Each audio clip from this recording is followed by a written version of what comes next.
There we go. Big guest today on Oilers Nation every day. He is an Oilers first round pick, and now he is a member of Team Canada's World Junior Team. Tournament gets going in, just over a week now. Reid Schaefer joining me on the show. Welcome in, man. Thanks for doing this. Yeah, thanks for having me. Okay, before we get into all of it, you know we love you here at Oilers Nation. Nation citizens are big fans of yours. Have you heard about the nickname Ginger Beef, and does it have your approval? I have, yeah. I've heard of that nickname. I see the tweets and the posts on that on Instagram.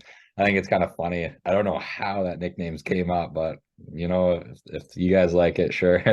Doesn't matter. We got to give credit to our guy Wanye. He is the genius behind a lot of the nicknames, Jessa Puljujarvi, Bison King, and all of that. But we appreciate you giving us some time. Like I said, I want to go through the last few months. In July, you were drafted by your hometown team. August, September, you were at your first rookie camps, NHL camps.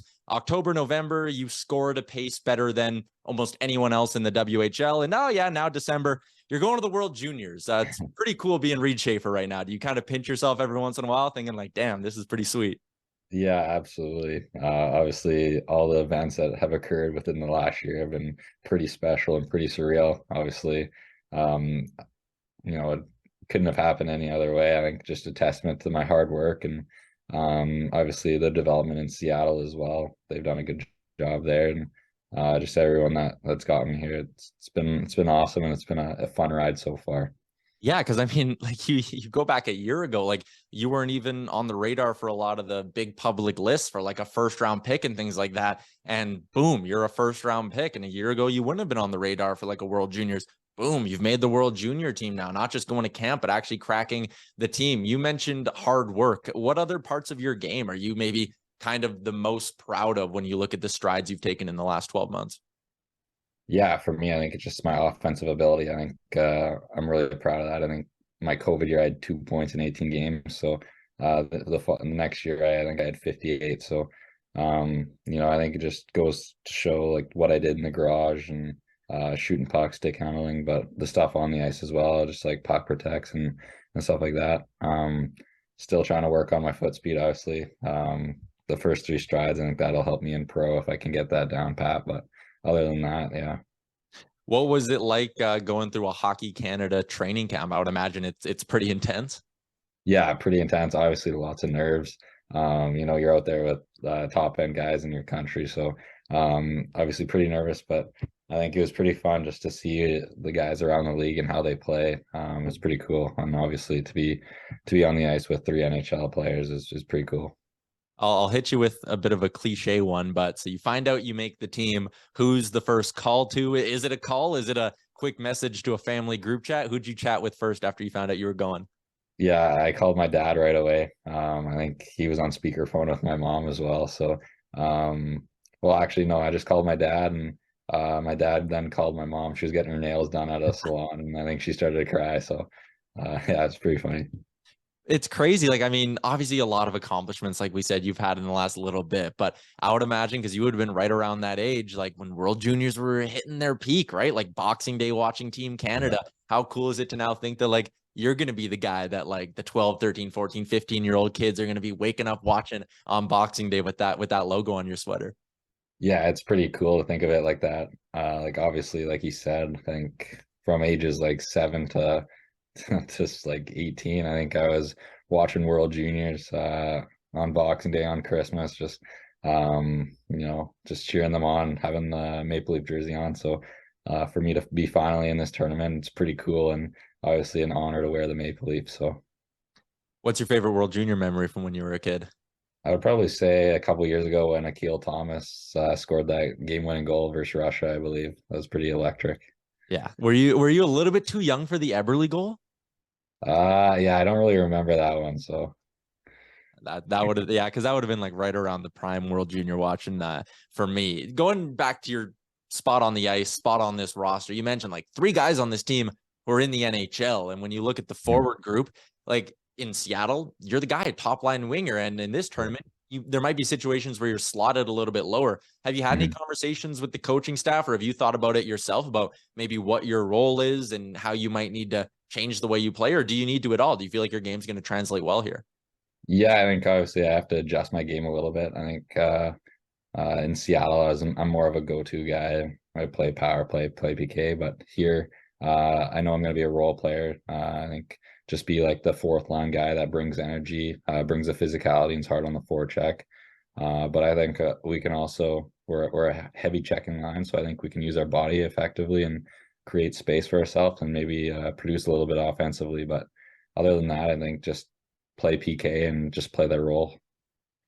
Yeah, it's going to be a great tournament. Obviously, things get going on Boxing Day. You got some pre-tournament games in the meantime. Has it been maybe a bit of a surprise to see just how much goes into this as well? Like, I mean, it's not just training camp and then jump right into games. Like, there's a lot going in here. You mentioned you guys are out doing some team building and things like that. But have you been kind of blown away at just how gigantic this World Junior process is?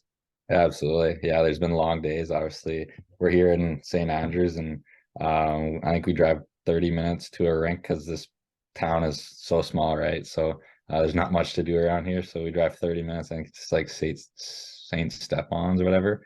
But yeah, like I think their whole community comes out and watches our practice. The stands are pretty full, which is pretty funny. I've never seen a practice crowd that big, but other than that, yeah, just long days. And you know, the support, it's huge. You've seen so much support so far. So yeah, it's awesome to be a part of. It's gonna be an unreal tournament as well. It feels like the first time since pre-COVID that the World Juniors are really back and people are gonna buy into it. And it's always intense when they're out in the Maritimes, out in Halifax. I think back to the one in the early 2000s, and some of the videos there are just absolutely crazy. Just circling back to the Oilers connection again, since this is Oilers Nation every day. Are you still keeping pretty close tabs on the team over in Seattle? Are you getting a chance to watch a few games here and there? Yeah, I haven't watched as much games as I'd like to. Obviously, I've been pretty busy lately, but towards the start of the year, I was watching them mostly every time I could. But yeah, I look at the box score every morning and see how they're doing. Yeah, looking to see who gets the points and stuff like that. So I'm keeping tabs on them for sure. How much of a different vibe? Because again, like I just love the story of you growing up an Oilers fan, now being an Oiler, being in the Oilers system after going through camp now and watching the games. Like, how much different is that perspective in your head when you're sitting watching? Yeah, it's awesome. It's awesome. Obviously, it's pretty cool to be in the organization and know you're there with them, and obviously skated with those guys too. It just adds like a different feel for it, and you know, you maybe get into the games a little bit more than you used to. So it's pretty cool. I remember we were talking at the draft in Montreal about some of the texts and calls you had kind of gotten immediately after getting drafted. But when you got to Oilers camp, was there one moment that was kind of like your, oh my God, I'm really here? Like one interaction maybe that really kind of blew you away? Yeah, probably just like standing in line beside McDavid and him talking to me quite a bit. That I'd probably want, or just like eating breakfast for with Yamamoto. I think that was pretty cool too. So. Cool, cool. One thing I love about the World Juniors is the celebrations, man. They're on a totally different level, and some of them are iconic. Talk about like the Eberle one. I remember Brad Marchand in whatever year that was, 05, 06, doing the jump up to the glass. A lot of guys love doing the tugging at the Maple Leaf. As Reid Schaefer, I mean, we're putting the cart before the horse, so maybe I should ask this: have you given thought to what your World Junior celebration might be? Because you're a goal scorer. Yeah. I don't know. I haven't thought of that one yet, but I'd probably just go something simple. I like to put my glove to my ear like this. There you Just go. that's my go-to. So probably that one.